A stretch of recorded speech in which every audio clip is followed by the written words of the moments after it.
and welcome back to my channel. Welcome to Nina's Chelsea Corner. If you're new around here, I hope you've all enjoyed your weekend, and of course Chelsea beating Brighton 3-2 at Stamford Bridge.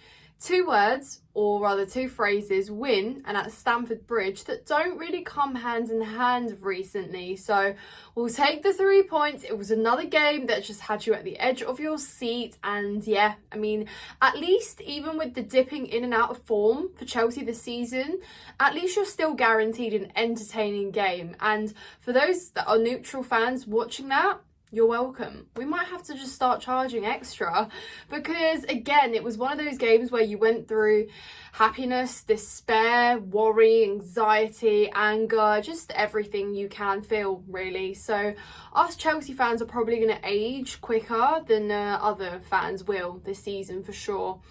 But anyway, guys, welcome to another match review. Of course, it's going to be another one with an extensive, chaotic analysis from myself. But I guess that's quite reflective of how the game was, really. So, yeah, strap in, enjoy the ride.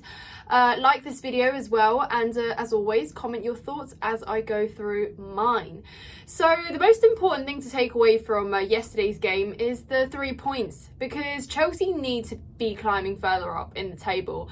And I know that game didn't change much in terms of our position, but still, now we can actually go and get more points because yeah, we need to move further up. Obviously Manchester United is next, and that's on Wednesday, and we will talk about that towards the end of this video, but we are taking it game by game, aren't we? But we are basically nearly through the run of fixtures that we dreaded, and we've picked up more points than I anticipated. And actually what was meant to be an easier run at the start of the season ended up being the other way round. We've done much better against teams that do give us a game, that do give us space and play open football, as opposed to sitting back and yeah, are struggling to break them down for 90 minutes.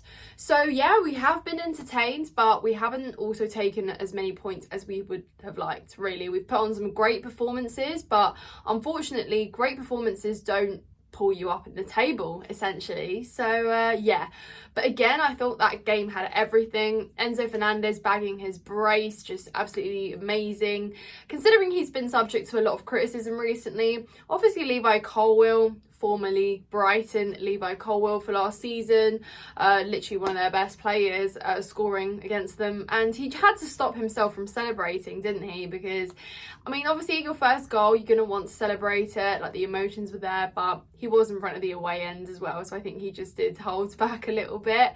But yeah, it was great to see that we were 2-0 up at home. You don't see that often nowadays, and it seemed like we had a comfortable cushion, and I thought, great, you know, if we can maintain this now, we can relax and control the game a little bit more. But instead we decided to do the opposite and go chaotic. We were going in for silly fouls and challenges, and honestly, like, I don't know how we didn't pick up more yellow cards than we did, because obviously discipline was a big question mark in this game.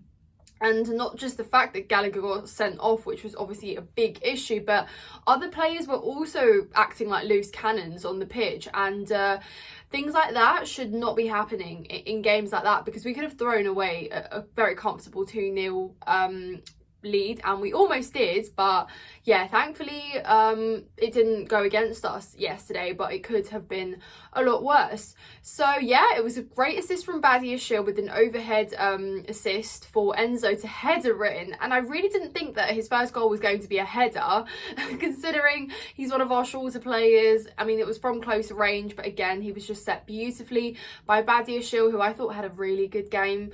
And then of course the second one, Colwill, I think it was assisted by Jackson, wasn't it? And yeah, I mean, it was great to see. Then we conceded by Buonanotte, who I thought had a great finish. I think it was a much better finish than it was bad defending, in my opinion. Maybe, yeah, Cole and Badiashile collectively could have done better among themselves, maybe stuck a leg out or something like that. But I just think it was a really good goal, and of course we conceded. And then I thought, okay, maybe we're going to lose our heads a little bit here. And it was almost like I manifested it into existence. existence because Conor Gallagher got himself a second yellow, and it was so deserved. I mean, that was just ticking, wasn't it? Gallagher should have known better, and it was so needless. You know, you're 2-1 up just before half time. Don't invite that pressure on us. You're the captain. You're meant to be the one that's composing everyone. Yes, okay, we've conceded. Now we're a little bit more in jeopardy of having that lead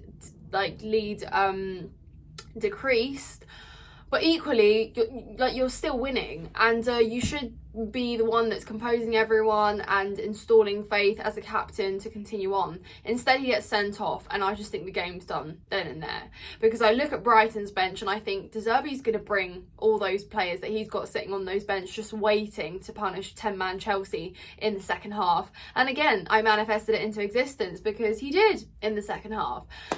But let's actually talk about some individual performances, because I've just gone through the goals here and discipline and whatnot, but I think there were some really good individual performances. I think collectively it was not the best game to watch in terms of performance, but again, like I said, we've had good performances this season and we've not been picking up points. So really now it's just the other way round. You know, we said this is a must-win game one way or another, and we got it one way or another. Not the prettiest football, but again, we got schooled by Brighton, both home and away last season. So the fact that we still produced that result, I'll take it. I will take it. Brighton are a difficult team for us to play against, and what they have built, yeah, okay, I know they had a lot of respective injuries, didn't play their strongest lineup, but equally I still think they did have some chances. They obviously scored 2 goals as well, so that hints at the fact that they did create for themselves too. And yeah, I mean, obviously in the second half, Mudryk had that fantastic run, that shot, and I thought that was going in. It was just wide, but again, you got to praise the guy for at least trying, because we know that Mudryk does want to prove himself. He does want to show that he deserves starts and that he can create, and he does look bright. I thought Mudryk on the ball was great. He was dispossessed and pushed off at times.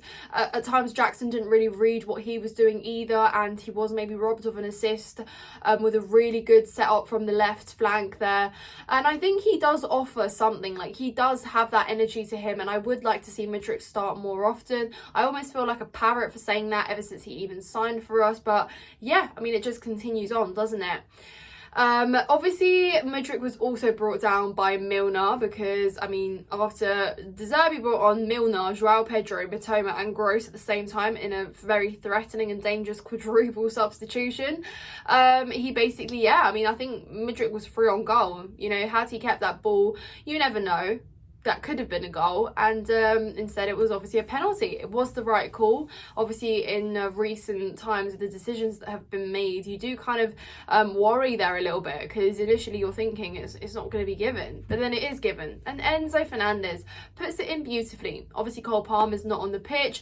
Enzo, he's missed a penalty for us before, but he didn't let that get to his head. If anything, he took confidence from the fact that he scored from open play, and yeah, he knew that it was very important to score, and again give us a 2-goal lead in that moment, and he did. Great penalty, great finish. The celebration just tells you everything you need to know about how much it meant to him, and yeah, you're just pleased for him. And then I think great 3-1 result is fantastic at home. Let's kill this game off now. We are 10 men. The mentality was at least there. You know, we were still going on for silly challenges, which I thought were just, again, needless. Like Caicedo, another player lucky to be on the pitch, because I don't know if it meant extra to him and if he was being really affected by the fact that he was getting booed by his former club's fans, and I think they really did manage to get to his head. And as a young player, maybe it's easier said than done, like, oh, don't let it get to you. But again, it's going to be a learning curve. Like, players are going to have to learn that that's just, it's football. It comes with it. You know, you're going to get booed, mate. It's part of it. You can't react the way you do, because then you're going to cost your current club, and then we're going to be unhappy with you too. So that is a big question mark. Obviously continuous from Reece James getting sent off against Newcastle. You'd think that we'd take notes, but it happens not even a week later. So that is another thing to take away. Manchester United isn't going to be a game more different. It's not going to be a game that's relaxed and chill and this and that. Players are going to want to go in for those challenges as well, but you have to be mindful, because we can't just lose a player every game and go down to 10 men, because we've had that too many times this season. You know, it happened against Aston Villa as well, and we just can't afford to make it more difficult for ourselves when it already is difficult. Thiago Silva, I thought, was absolutely brilliant today, guys. And to anyone that's been saying, Nina, like, you overly love Thiago Silva and you're blind to the fact you love him because you always say he's a good footballer. Anyone in the comments right now tell me that Thiago Silva wasn't brilliant yesterday. The game, he reads it so well. His interceptions, tackles, his positioning. Just, yeah, I'm not even going to like go too much and beyond that, because I mean the game just speaks for itself what Thiago Silva was like for us yesterday. So quality, we played with 4 centre backs in that back line, and still I think defensively we were so miles better than Newcastle. So a lot of improvements to make, but equally positives as well, and 3 points just really needed there. Obviously, Joao Pedro scored to make it 3-2, and thankfully in that last 10 minutes of added time we weren't punished, because an equaliser, that would have put the game in a very different perspective. That would not have been a positive match review, I would tell you. On to Manchester United next. It's going to be a difficult game. We haven't won at Old Trafford in forever, and it's time to change that. I think winning at Old Trafford really will make a statement now, because they're not in great form. They are where they are in the league because they have been getting the results. They haven't been playing well, but they've been getting the results. So like I said, that is what matters at the end of the day, and we have a chance to make things better moving forward. We have an easier run of fixtures now again, and I might be delusional for saying that, but that is well and truly where we can pick up points. So come on, Chelsea, get the job done, get yourself together, let's win at Old Trafford. Subscribe to my channel, guys, if you haven't done so already. Like this video, comment your thoughts, and I will see you in the next one. Up the Chelsea.